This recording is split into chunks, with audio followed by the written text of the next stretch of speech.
mil gracias por acompañarnos. Primero me gustaría preguntarte un poquito sobre la posibilidad que tienen los miembros de las FARC de participar en política mientras cumplen la sanción. Hemos visto que para algunos profesores, para algunos estudiantes, no es muy claro si durante el tiempo de esta sanción ellos pueden participar o no. Nos gustaría preguntarte un poquito más al respecto.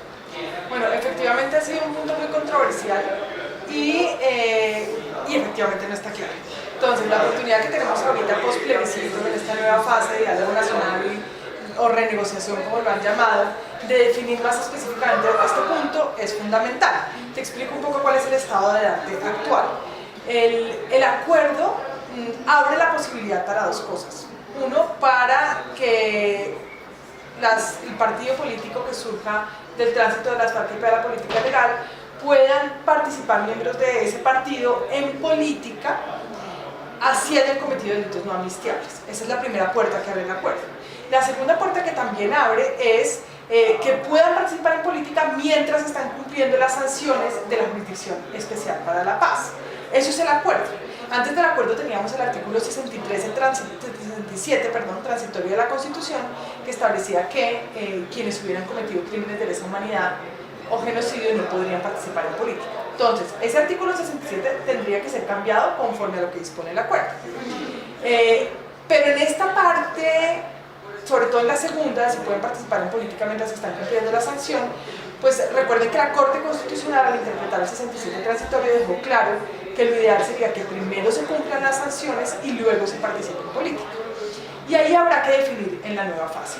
En este momento han surgido varias propuestas al respecto y hay algunos consensos de algunos partidarios del no que aceptarían que pudieran participar en política quienes cometan crímenes internacionales. Creo que hay un consenso más amplio en ese sentido.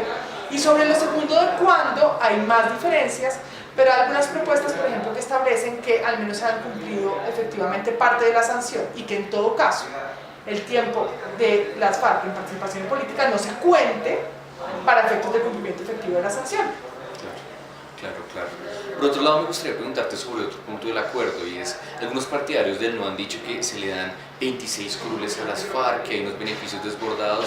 Me gustaría preguntarte un poquito más claramente cuáles son los beneficios para las FARC, para el próximo partido de las FARC, y cuáles son los otros beneficios que tendrían, por ejemplo, la sociedad civil, los grupos tradicionalmente discriminados, las víctimas, etcétera. Sí, esa es una pregunta muy importante. Hay como tres grandes puntos para responderte. Lo primero es que el acuerdo en el punto 2 de participación política establece algunos beneficios generales para, digamos, ampliar la democracia, y en ese sentido se establecen algunos incentivos para la creación de nuevos partidos y movimientos políticos, y se establecen algunos incentivos particularmente para su financiación. Se establece, por ejemplo, que ya no existirá la regla del umbral para efectos de mantener la personería jurídica. Sí se mantendría para efectos de la representación, pero no para efectos de la personería, y hay algunos también incentivos frente a financiación y frente a participación en medios de comunicación. Esto es para partidos y movimientos políticos, e incluso también para movimientos sociales. También hay unas garantías, a pesar de que no sean propiamente partidos con personería jurídica. Luego hay un segundo grupo, que son las curules, las 16 curules, que se establecen para zonas especialmente afectadas por el conflicto y que no son para las FARC. Luego, esa percepción de los partidarios del no, de que son 26 curules para las FARC, es equivocada, porque estas circunscripciones especiales se establecen para habitantes de las zonas más afectadas por el conflicto, que aún no se han decidido cuáles son esas zonas. Eso se hará en la implementación, pues si se mantiene esta parte del acuerdo. Y en esas 16 curules solo podrán participar como candidatos habitantes que regularmente hayan habitado en esos territorios, pero además solo votarán por esas curules también quienes habiten en esos territorios. Es particularmente para campesinos, para víctimas, para población que está completamente subrepresentada en el sistema político. Eso es fundamental entenderlo, y la veeduría ciudadana va a ser clara. Y lo tercero son los beneficios para FARC, no para FARC, sino para el partido que surja de la desmovilización de las FARC. Y en ese tercer punto ya no está en el punto de participación política, sino en reincorporación política, en el punto 3 del acuerdo de fin del conflicto.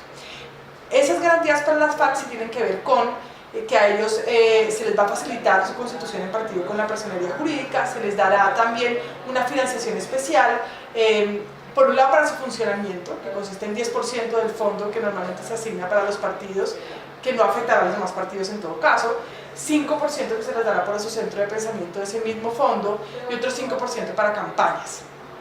Y, 10% más para campañas y algo muy importante es las curules. Entonces, ¿cuáles son las curules que se establecen para este partido?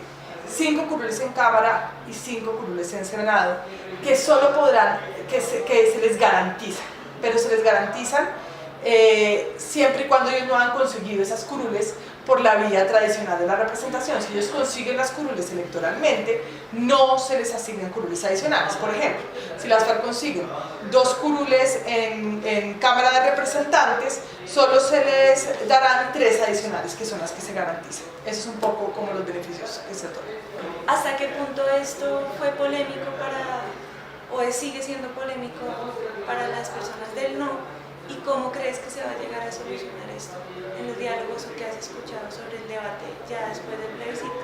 Ok, no sé si te refieres al enfoque territorial del acuerdo. Sí, Entonces sí, hay un principio transversal del acuerdo que es el enfoque territorial y es la paz territorial que se quiere construir. No puede haber construcción de paz si establecemos todo de manera central. Luego, efectivamente, el enfoque territorial, la participación de las comunidades es esencial para la construcción de la paz. Francamente creo que no es uno de los puntos controversiales por parte de los partidarios del no, al menos no ha sido como algo central. Lo que sí se llama mucho la atención es quizás en la creación de los comités y las comisiones en el punto de participación política, tener mucho cuidado y mucha sabiduría de quiénes son los que participan en esos comités, que haya una representación no solamente de comunidades, sino por ejemplo también de empresarios. ¿Sí? Esa es una discusión que se da ahí, que se abra también acciones afirmativas para participación de otros sectores de la sociedad distintos a los del acuerdo. Y lo segundo, que esas comisiones y comités que se crean no vayan a sustituir las autoridades o van a sustituir como los comités y consejos que ya existen en materia de participación política. Entonces, frente a esos 2 puntos sí probablemente vaya a haber algunas discusiones en la fase de renegociación. Juana, mil gracias por acompañarnos. A ustedes, muchas gracias.